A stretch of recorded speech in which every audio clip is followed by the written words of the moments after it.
Hechos capítulo 10, verso 38. Es uno de esos versículos que uno debería como grabarlo en la memoria, en el corazón. Y dice así: como Dios, está hablando del Padre, ungió con el Espíritu Santo y con poder. ¿A quién? A Jesús de Nazaret. Y como éste anduvo haciendo ¿qué? Bienes y sanando a todos los oprimidos por el diablo, porque Dios estaba con él. Escuché a alguien decir una vez que cuán grande sea tu oración, el motivo, así es tu Dios. Si crees que Dios lo que está esperando es que alguien se mande una buena metida de pata, entonces el Señor viene ahí con un látigo y le pega fuerte. Según el concepto que tengas de Dios es como te acercarás a Él. Por eso, conceptos equivocados de Dios hacen que las personas tengan relaciones equivocadas con Dios. Si uno cree que porque Dios es bueno, uno puede hacer lo que quiera, porque Dios es bueno, y después vienen las consecuencias de haber tomado malas decisiones, de haberle abierto puertas al pecado, y entonces ahí le echamos la culpa a Dios. Mira, había sido que Dios no era bueno. El tema es que conocías un Dios equivocado, no el Dios de la Biblia. Dios es bueno. La Biblia dice que es tardo en airarse, que Él le duele cuando tiene que corregir a alguien, pero por amor lo hace. Y aquí nos cuenta las Escrituras. Fíjense lo que Jesús vino a hacer a la tierra. Dice que Él dejó su trono, su corona, se hizo hombre para hacer ¿qué?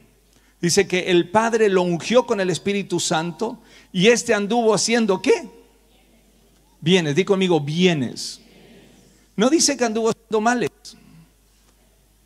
No le castigó, no le maltrató, no le abandonó, no lo insultó. Todo lo que Jesús hizo fue bienes. Y Jesús es el mismo de ayer, hoy y siempre. Así que si Él ayer anduvo haciendo bienes, ¿hoy qué querrá hacer? Porque esa es su esencia, ese es su corazón. El pecado del hombre, cuando el hombre o nosotros como seres humanos nos alejamos de Dios, eso le da autoridad a Satanás para que nos haga males. Allí llegan los males. La Biblia dice que la paga del pecado es muerte. Allí llegan los males. Allí cuando Dios crea al hombre, Dios no lo creó ni con enfermedad, ni con escasez, ni con problemas, ni con insomnio, ni con dolores de cabeza. Dios no lo creó para que sufra. Al contrario, le dijo: puedes disfrutar de todo esto. Es más, te doy autoridad extra, te bendigo. Pero eso sí, no hagas aquello, porque si haces eso, ese día van a entrar los males. El diablo vino y le mintió: no te va a pasar nada. Y ahí entraron los males. Ahí entró la plaga, la enfermedad, la dolencia, las peleas, las discusiones. Lo primero que ocurrió después de que el hombre desobedeció fue un conflicto matrimonial. La mujer que me diste, o sea, ella tiene la culpa. Y después vino un conflicto familiar. Allí los hijos matándose entre ellos. ¿Qué es eso? Es la paga de estar lejos de Dios o de alejar nuestro corazón de Dios, de quitar nuestro amor a Dios y nuestro temor de Dios. Entonces, ¿qué tuvo que hacer el Padre? Tuvo que enviar su único hijo para que se terminen los males y vuelvan los bienes de nuevo al hombre que Dios había creado. Y por eso anduvo haciendo. Eso es lo que Dios quiere para tu vida. Decirle a que tenés al lado: eso es lo que Dios quiere para tu vida. Lo que Dios quiere es que se te terminen los males y que lleguen los bienes. Y cuando la Biblia habla de bienes, esa palabra para nosotros es bendición. Eso es bendición del cielo.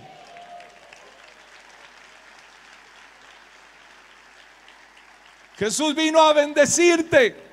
Si la que tienes al lado, Jesús vino a bendecirte. El diablo quiere maldecirte, pero el precio que Jesús pagó en la cruz del Calvario es para que se desate la bendición sobre tu vida, sobre tu casa. Este anduvo haciendo bienes. Di conmigo, bienes.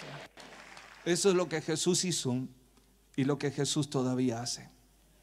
Bienes.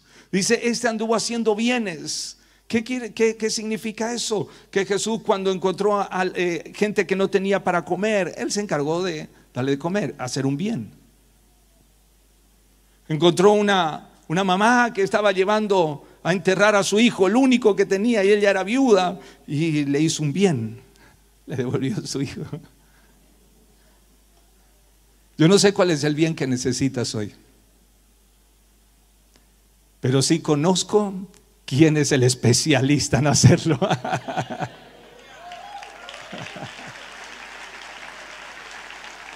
Y entonces no solamente estuvo haciendo bienes, sino que también estuvo sanando a todos los oprimidos por el diablo. Hay opresiones diabólicas que causan enfermedades. Los nervios, los temores generan la úlcera, la presión alta, migrañas, problemas en la piel. ¿Por qué? Porque las opresiones del diablo vienen para hacerte mal. Comienza a veces con mentiras, a veces con recuerdos, a veces con falta de perdón, y eso está trabajando. Luego afecta tu carácter, luego afectan las relaciones. Cuando afectan las relaciones, porque ya uno ya está desbordado, entonces una gotita más al vaso, ¡pum! Pero de nuevo dice que Dios el Padre ungió con el Espíritu Santo a Jesús de Nazaret, y este anduvo haciendo y sanando a todos los oprimidos por el diablo. No dice a uno, a dos o a tres, dice todos. Di conmigo, todos. Y sanando a todos los oprimidos por el diablo, porque Dios el Padre estaba con él.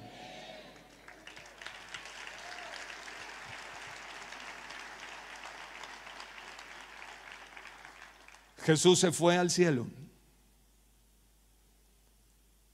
pero Él dijo, yo estaré con ustedes todos los días y hasta el fin, y nos dio su Espíritu. Ahora, vimos que Jesús hacía esto, y la pregunta es, ¿por qué lo hacía?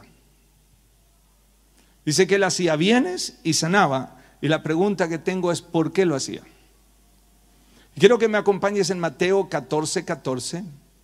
Mateo 14:14 dice, y saliendo Jesús vio una multitud y tuvo, ¿qué palabra está ahí? Compasión de ellos, y sanó a los que de ellos estaban. ¿Por qué los sanó? Porque tuvo. Fíjese lo que dice Mateo 15:32. Y Jesús, llamando a sus discípulos, dijo, tengo compasión de la gente, porque ya hace 3 días que están conmigo y no tienen que comer, y enviarlos en ayuna no quiero, no sea que desmayen en el camino. Y entonces allí le multiplicó los 5 panes y los 2 peces. ¿Por qué? Porque tuvo compasión de ellos. Marcos 6:34. Salió Jesús y vio una gran multitud y tuvo compasión de ellos, porque eran como ovejas que no tenían pastor, y comenzó a enseñarles muchas cosas. La pastora justo estuvo ministrando de esto, como ovejas sin pastor. Ahora, ¿por qué los juntó? ¿Y por qué les comenzó a enseñar? Porque tuvo compasión de ellos. Vas a encontrarte en las Escrituras, en muchas partes allí, en los 4 evangelios, por qué Jesús hacía lo que hacía. Y fue por esa compasión. La compasión es una palabra en griego bastante rara, es larguísima la palabra. Pero lo que quiere decir es un sentimiento que sale de las entrañas. Los griegos consideraban que el alma y las emociones estaban aquí, en las vísceras. Entonces, cuando decían, tiene compasión, es alguien que se le mueve, permítanme usar esta expresión, que se le mueve las tripas de las emociones por alguien que sufre. Si tenía compasión, no era, che, qué pena este tipo, no, sino alguien que se le mueve todo por dentro y dice, ¿qué puedo hacer por este que está sufriendo? Esa era la palabra. Por eso ellos lo entendían. Cuando Jesús dice tengo compasión, quiere decir que por dentro no es así una lástima pasajera. Ay, qué pena, están con hambre. Che, qué macana, Bueno, no le hace mal adelgazar un poquito. No. Es ese de no los puedo enviar después de 3 días que estuvieron aquí y se vuelven a sus casas caminando. No, yo tengo que hacer algo. Tengo compasión de ellos. Y los discípulos, pero maestro, no tenemos plata, fíjate con esto que está acá, no alcanza ni para comprarle para todo esto. Pero hay alguien que tiene 5 panes y 2 peces. Mira, con esos panes y peces, yo se los pongo delante del Señor, y la compasión, el amor que tengo por ellos, el Padre me va a escuchar y algo Él va a hacer en esta noche.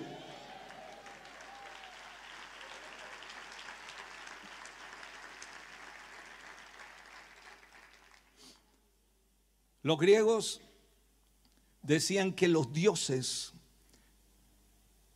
no eran movidos por sus emociones, por lo que le pasaba al hombre. Lo que ellos decían, que ningún hombre podía afectar la emoción de sus dioses, ni de lástima ni nada. Y Jesús entonces le dice, ¿saben qué?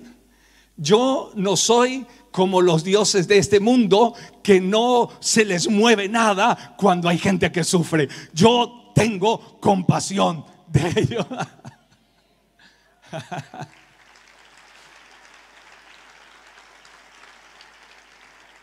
Le mostró que Él no era un Dios lejano. Y en las parábolas, cuando Él les enseñaba, por ejemplo en la parábola del hijo pródigo, y entonces dice, se fue, el reino de los cielos es así. Él estaba contando cómo era la relación de Dios, cómo funcionaba el cielo. Cada vez que Él decía el reino de los cielos es como, Él estaba contando cómo funcionaba el cielo, solo que en un idioma que el hombre puede entender. Entonces dice, y el hijo se fue, hizo todo mal, gastó todo lo que tenía, se avergonzó, tiró todo. Pero dice que luego, cuando volvió y ya estaba allí ultrajado, había perdido todo, tenía olor a chancho, estaba desnutrido, y llega donde estaba el padre, y el padre se le tira y lo besa porque tuvo compasión. Y él estaba diciendo, ¿saben qué? Mi papá es alguien que entiende el corazón que sufre. De hecho, luego las escrituras nos cuentan que no tenemos un sumo sacerdote que no pueda compadecerse de nosotros, hablando de Jesús, sino alguien que se hizo carne, que entiende nuestras debilidades, y porque entiende nuestras debilidades, Él intercede por nosotros delante del Padre con gemidos indecibles.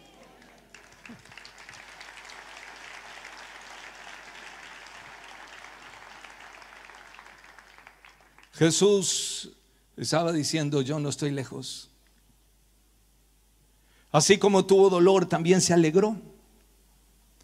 Cuando llegaron los discípulos, dijeron, ¿sabes qué? Nos mandaste a sanar enfermos. Llevamos el aceite, porque les dice que los envió con aceite, para ungirlos con aceite. Y cuando llegamos allí, no solo que se sanaron los enfermos, hasta los demonios se nos sujetaban. Porque Él le mandó a sanar, no a sujetar demonios, pero la autoridad estaba en Él. En la orden que le dio, los envió. Y ellos le cuentan: no solo lo que nos dijiste, Dios hizo mucho más. Y dice que Jesús se regocijó, se alegró, saltó, dio vuelta y celebró y dijo: y yo vi a Satanás caer del cielo como un rayo.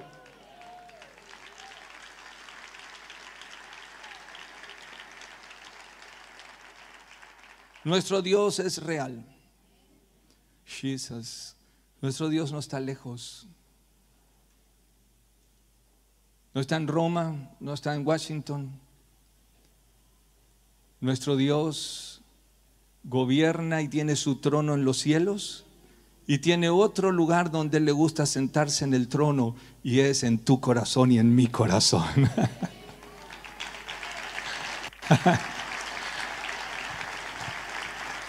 Nuestro Dios es real. Conoce nuestra aflicción, sabe las veces que fallamos. Él sabe que somos del polvo de la tierra. Pero también conoce cuando tenemos un corazón quebrantado, y sabe cuando estamos en orgullo y tenemos un corazón de piedra, y sabe también cuando estamos humillados y tenemos un corazón arrepentido. Nuestro Dios conoce el sufrimiento. Él lo pasó hasta su última gota de sangre. Por eso sabe también cuando sufres. Pero lo maravilloso es que Él le dijo a sus discípulos: ¿saben qué? En el mundo va a haber sufrimiento, pero tranquilo, porque yo ya lo vencí. Y si Él venció, Él nos hizo a nosotros ahora más que vencedores en Él, en Cristo Jesús.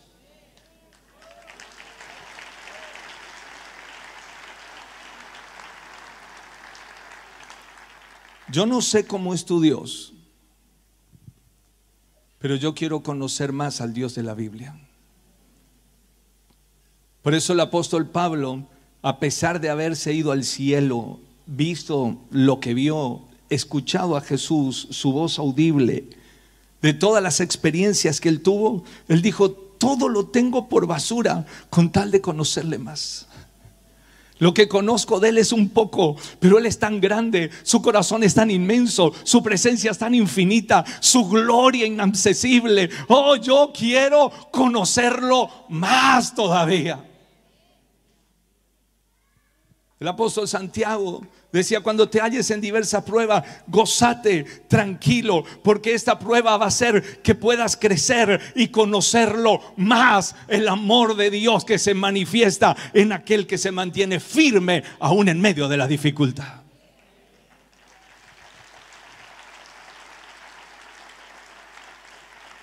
Y hablamos el domingo pasado sobre la alabanza, sobre nuestra alabanza. ¿Cómo cuesta cantar cuando estamos en problemas? Porque en el mundo espiritual tu alabanza es más poderosa que cualquier misil o cualquier bomba. En el mundo espiritual tu alabanza y mi alabanza quebranta las mentiras del infierno, quiebra los yugos de Satanás. Por eso Dios aguarda la alabanza de su pueblo, porque en medio de la alabanza Él se mueve, y cuando Dios se mueve, el diablo tiene que retroceder.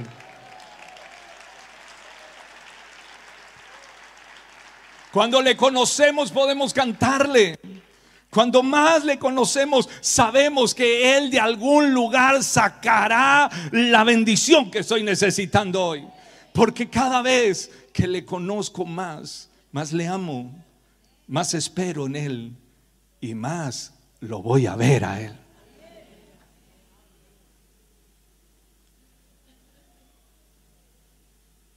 Esa es la razón por la que Él sanaba y liberaba. Es porque Él tenía compasión. Y es lo que Él hoy tiene, pero es lo que nosotros necesitamos tener.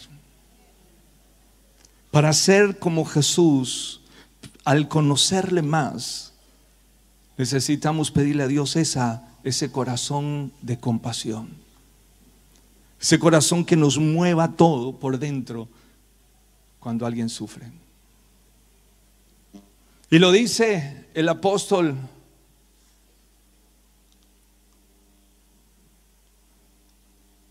Juan, su primera carta, capítulo 3, versos 7 al 19, dice: queridos hijos, no dejen que nadie los engañe acerca de lo siguiente. Cuando una persona hace lo correcto, demuestra que es justa, así como Cristo es justo. Sin embargo, cuando alguien sigue pecando, demuestra que pertenece al diablo, el cual peca desde el principio. Pero el Hijo del Hombre, el Hijo de Dios, vino para destruir las obras del diablo. En la versión Revisión 60 dice: para deshacer las obras del diablo. ¿Las obras de qué está hablando el pecado? Todo lo que el pecado trajo, cuando aparece Jesús, dice que Él vino a deshacer, Él vino a destruir las obras del diablo. ¿Qué cosa puede estar en mi vida, en mi mente, en mi cuerpo, en mi economía, en mi familia, que haya entrado a causa del pecado? Hoy puedo recurrir al poder de la sangre de Jesucristo, a su compasión, porque Él vino a destruir las obras del diablo. Los que han nacido en la familia de Dios no se caracterizan por practicar el pecado, porque la vida de Dios está en ellos. Así que no pueden seguir pecando porque son hijos de Dios. Se está hablando de la práctica del pecado. Por lo tanto, podemos identificar quiénes son hijos de Dios y quiénes son hijos del diablo. Todo el que no se conduce con rectitud y no ama a los creyentes no pertenece a Dios. Este es el mensaje que ustedes han oído desde el principio: que nos amemos los unos a los otros. No debemos ser como Caín, quien pertenecía al maligno y mató a su hermano. ¿Por qué lo mató? Porque Caín hacía lo malo y su hermano hacía lo recto. Así que, amados hermanos, no se sorprendan si el mundo los odia. Si amamos a nuestros hermanos en Cristo, eso demuestra que hemos pasado de muerte a vida. Pero el que no tiene amor sigue muerto. Todo el que odia a un hermano, en el fondo de su corazón es un asesino. Y ustedes saben que ningún asesino tiene la vida eterna en él. Conocemos lo que es el amor verdadero porque Jesús entregó su vida por nosotros. De manera que nosotros también tenemos que dar la vida por nuestros hermanos. Si alguien tiene suficiente dinero para vivir bien y ve a un hermano en necesidad, pero no le muestra compasión, ¿cómo puede estar el amor de Dios en esa persona? Queridos hijos, que nuestro amor no quede solo en palabras. Mostremos la verdad en medio de nuestras acciones. Nuestras acciones demostrarán que pertenecemos a la verdad. Entonces estaremos confiados cuando estemos delante de Dios. Juan estaba diciendo: así como Jesús vino a deshacer las obras del diablo y la compasión de Dios operó en su corazón, así también debemos actuar nosotros. ¿Por qué es que hoy vamos a orar por los enfermos? Porque queremos que haya popularidad, porque queremos que haya más like, porque queremos que hayan más simpatizantes, porque tenemos compasión. Cuando hacemos nuestro servicio a Dios, en el lugar que sea, ya sea en un área técnica, en cualquiera de las áreas que nos manejemos en la iglesia, o aún fuera de la iglesia, tiene que ser nuestra pregunta: ¿por qué hago lo que hago? ¿Por qué me voy a sacar esta foto? ¿Cuál es la razón por las cosas que hago? Y si lo que me mueve es lo que le movía a Jesús, la compasión y el amor, entonces puedes seguir caminando tranquilo, que Jesús estará caminando contigo en esa dirección. Y acá lo decía Juan: ¿por qué es que quieres tener más finanzas? Dices: ¿quieres ser rico? Está bien, pero en tu riqueza mira la necesidad del que sufre. Cuando Dios te bendiga, dice: y ustedes, lo que ya tienen, miren por el que le falta. ¿Y eso qué hace? Que se manifieste la gracia de Dios sobre tu vida. Te vuelves un cristiano, alguien que refleja a Cristo, alguien que puede manifestar el amor de Jesús. La Biblia dice que con Con la consolación que fuimos consolados tenemos que consolar. Eso quiere decir que hoy vas a recibir de Dios. Dios te va a bendecir. Y a Abraham le dijo: yo te voy a bendecir para que te vuelvas un canal de bendición. Esta noche hay algo que se va a romper en el mundo espiritual, que no tiene que ver con bolsillo, no tiene que ver con billetera, tiene que ver con corazón. Y cuando el corazón se vuelve compasivo, la billetera ya no es un problema. Cuando el corazón entiende por qué tiene lo que tiene y para qué tiene lo que tiene, ahí comienza a fluir. Porque si no, tenemos sin entender, y eso nos puede hacer perder. Cuando la unción viene, y va a venir esta noche, oh, Jesus, ha habido tanta batalla esta semana. ¿Cuántos tuvieron problemas, batalla y recontra batalla esta semana? Cuando estaba pasando esta semana lo que estaba pasando, dije: hay algo impresionante que está por pasar este viernes, porque esta batalla tiene que tener un gran premio. Cuando la unción viene ahora sobre tu vida, vas a sentir el poder de Dios fluyendo por tu vida. Algunos hasta van a sentir como electricidad. Otros van a recibir llenura del Espíritu Santo. Vas a sentir que creces en tu vida espiritual. Y Dios te va a usar. Pero tiene que crecer el amor. Porque el amor es el motor de la fe. La fe obra por el amor. Entonces, cuando recibes más: Señor, dame más amor. Dame más amor, dame esa compasión. Los que van al hospital a orar, está bien, vamos a ver tantos milagros. Pero no te impacte el milagro, impáctate cuánto amas. Yo antes no podía soportar a este, y ese olor, ay, ese que se hizo encima, no. Pero vas a empezar a amar más. Cuanto más ames, más de Jesús va a correr a través de tu vida. Vas a dar alimentos, vas a dar consejos, porque Jesús los trajo y lo pastoreó y le dio consejos. Les enseñó. Cuando tienes esa compasión, escucharás a alguien allí en la fila quejándose y no sé qué, y me subieron no sé qué cosa y tal otra, y vas a empezar a darle consejos, porque tienes compasión, porque tienes el amor de Jesús. O tal vez no le cuentes un consejo directo, pero le puedes decir: vos sabés que a mí me pasaba eso, pero salí adelante. ¿Y cómo fue? Conocí a Jesús y cambió mi vida.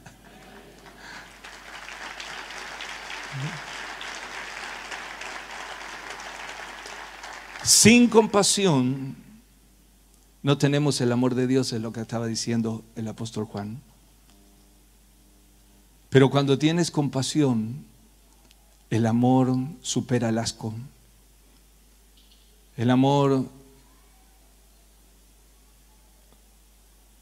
te hace libre de la haraganería. Te levantas para ir a trabajar, para dar de comer a tu hijo. El amor te va a empujar a hacer la obra de Dios. Ni la vergüenza, ni la timidez, ni el temor te detendrán ya. Te lo digo de vuelta: ni la vergüenza, ni la timidez, ni el temor te detendrán ya, porque el amor te empujará a hacer lo que tengas que hacer.